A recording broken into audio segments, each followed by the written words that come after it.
Hey, hello everybody, and welcome to Ruben's History Show. Today I'm going to talk about the rule of Commodus, or who was the Roman emperor at the time, from 177 AD all the way to December 31st, 129 AD. So he basically was the emperor for some time following the death of Marcus Aurelius, who was the emperor of Rome following the death of his father Antonius Pius, or Antonius, on March 7th, 161 AD, which took place in Lorium, where he died at the age of 74.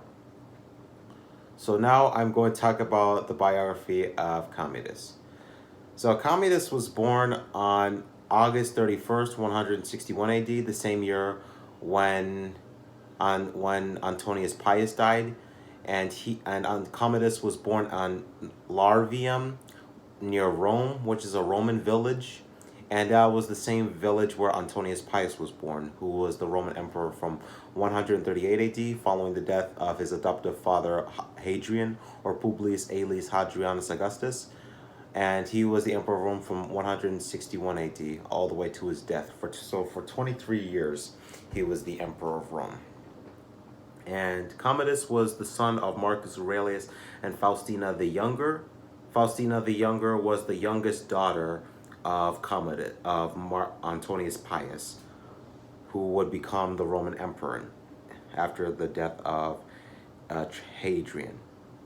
And then he had a twin brother named Titus Aurelius Flavius Antonius, who died in 165 AD, the same year when the war in the East was going on, when the Romans started burning down the Parthian cities in the Mesopotamia that were allies with Parthia.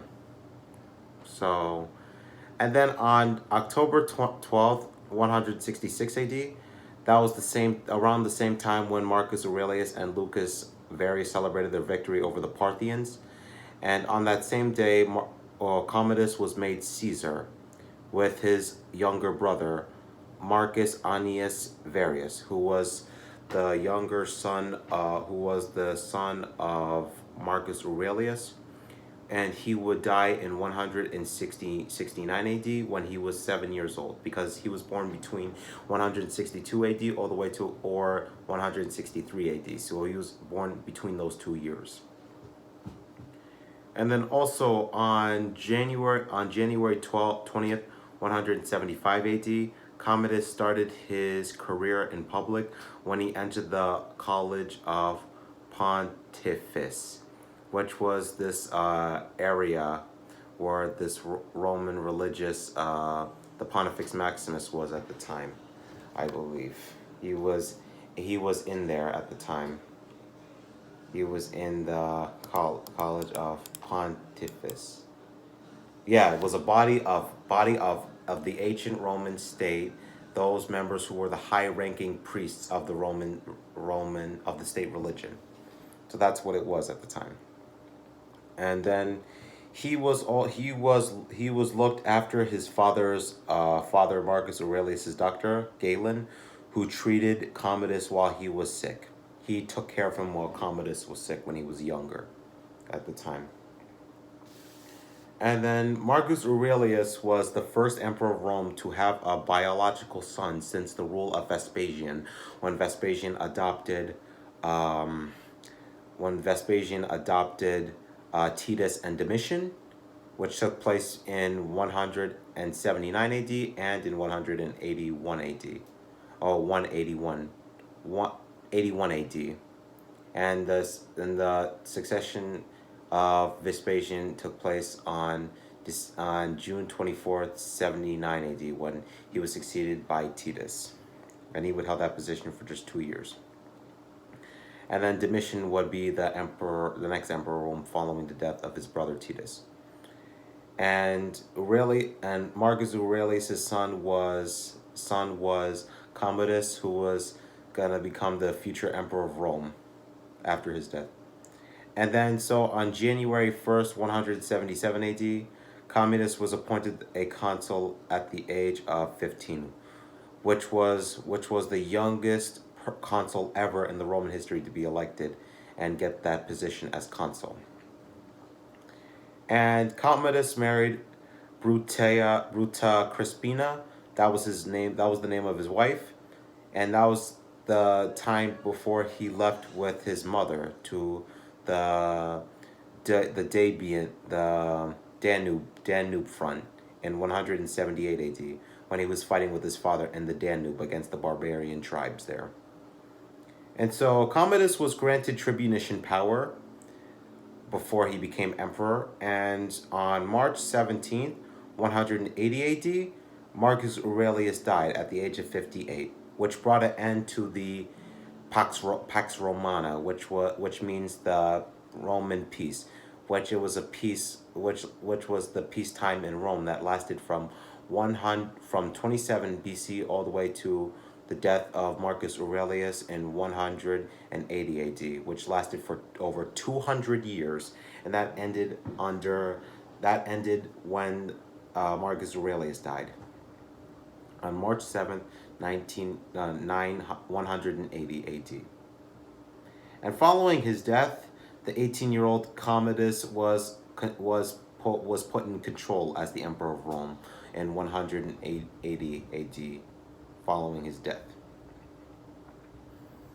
So, and then also during that time in 170 AD and 171 AD, the Romans suffered the destruction of an army of 20,000.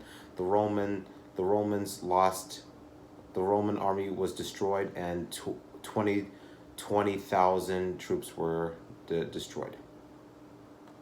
And then the barbarians poured across the Danube under the rule of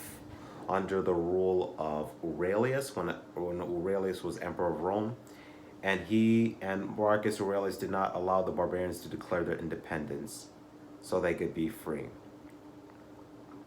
And then also during that same time, the Gaius Avidius Cassius, the governor of Roman Syria, and the commander of the Roman forces in the east, and he also fought in the Egypt and Armenia, where he declared himself as the emperor of Rome. But he did not manage to get that position as the emperor of Rome, and he didn't get any support as the emperor of Rome, and he was declared a public enemy.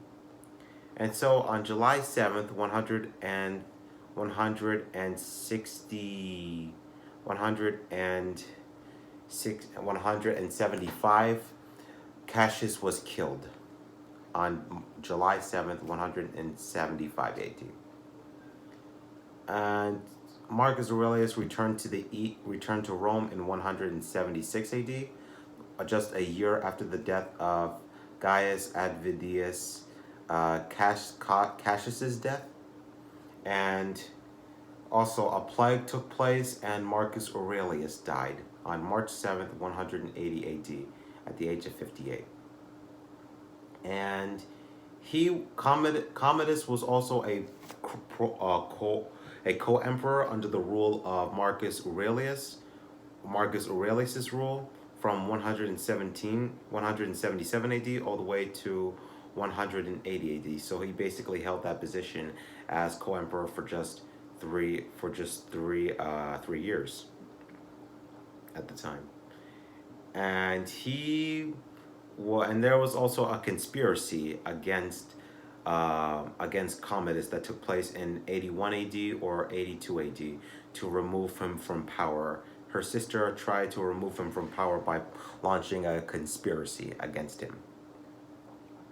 But it failed. It failed, the conspiracy to overthrow him from power.